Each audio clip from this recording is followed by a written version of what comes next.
안철수 후보를 지지하고 후원하기로 했다는 말씀을 드리고자 이 자리에 섰습니다. 이 자리에 서기 위해서까지는 대학 총장을 지낸 사람으로서 매우 주저하고 또 주저했습니다.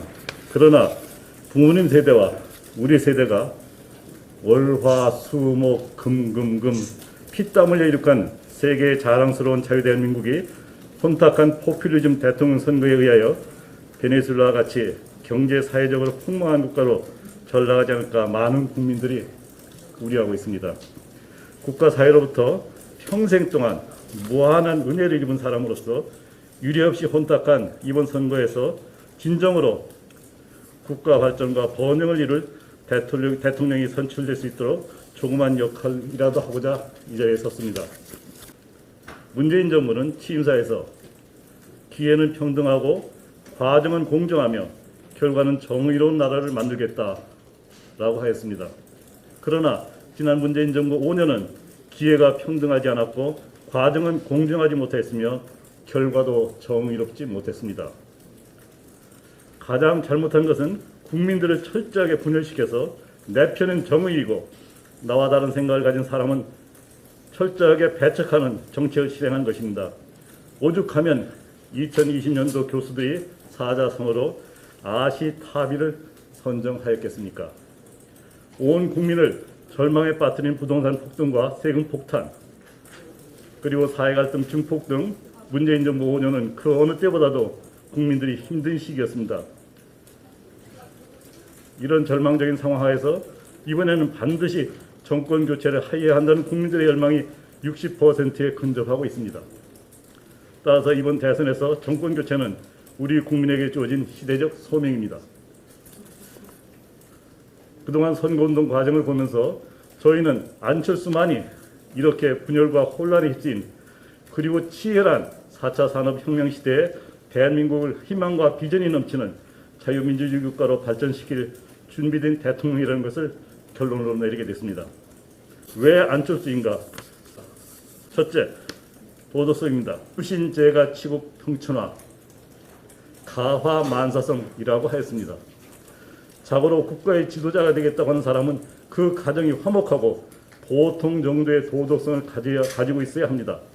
이러한 조건은 국가 지도자로서 최소 한도의 필요 조건입니다. 현재 두 거대 정당의 후보들이 미래 정책 공약은 실종되고 연일 본인이나 가족 관련 불미스러운 보도만 난무하는 것을 보면 참으로 우려스럽습니다.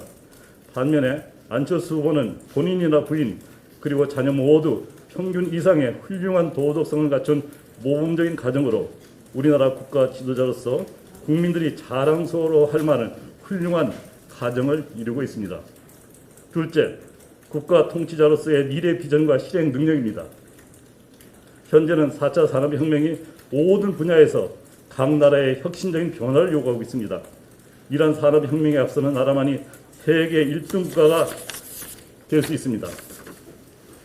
4차 산업혁명은 인문학과 IT 그리고 과학을 아우르는 고도의 융복합 시스템을 요구하고 있습니다. 이러한 4차 산업혁명기에 국가 지도자는 국가가 나아가야 할 방향에 대한 확실한 비전을 제시할 수 있어야 합니다. 안철수 후보는 의사이면서 우리나라 1세대 IT 전문가로 그리고 성공적인 기업 경영자로 모든 분야를 섭렵하였습니다. 안철수 후보의 그러한 전문성이 우리나라 국가 미래 비전을 확실하게 세우고 시행착오 없이 성공적으로 실행하여 세계 인류 국가로 발전시킬 것입니다. 그 누구보다도 훌륭한 준비된 대통령 후보이십니다. 셋째, 안철수 후보는 정치적으로 준비된 지도자입니다. 안철수 후보는 두 거대 양당 사이에서 그동안 어느 누구도 성공하지 못했던 제3 정치 세력을 지난 10년 동안 꿋꿋하게 지켜왔습니다. 안철수 후보를 어떻게 나약한 정치인이라고 할 수 있겠습니까? 안철수 후보는 부드러우나 내적으로 강한 전형적인 애우 내강형 정치인이십니다. 정치는 서로 양보하고 타협하여 국가 미래를 위해서 최선의 해법을 찾는 그러한 것입니다. 그런데 현재 두 거대 양당의 형태는 어떻습니까? 아시타비의 전형적인 행태를 보면서 국민들은 불안하고 짜증이 납니다. 이런 상황에서 안철수 후보야말로 좌우를 모두 아우를 수 있는 통합과 화합의 정치인입니다. 이번에 안철수 후보가 반드시 대통령이 되어서 정치 집단 간의 무조건적인 대립을 넘어서 국가 미래 발전을 위한 양보와 타협의 정치 문화가 정착되기를 기대합니다. 넷째, 국가 미래 발전을 위하여 꼭 필요한 공약을 제시하고 있습니다. 두 거대 양당 후보들은 무조건적인 퍼주기식 포퓰리즘 공약을 경쟁적으로 남발하고 있습니다. 그러한 포퓰리즘 공약은 나라의 살림을 파탄에 빠뜨리고 청년들에게 큰 짐을 지우는 망국적 행태입니다. 그러나 안철수 후보는 연금개혁, 노조개혁 등 비록 현재 인기는 없으나 국가 미래의 발전을 위하여 반드시 해결해야 하는 공약들을 제시하고 있습니다. 이렇게 과거보다는 현재, 그리고 현재보다는 미래에 대한 국가 발전 비전을 준비한 안철수 후보야말로 진정으로 준비된 대통령 후보입니다.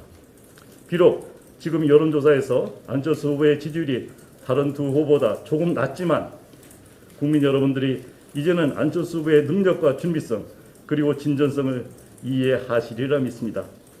그리고 여러분들 모두가 저희와 뜻을 같이 해주시리라 믿습니다.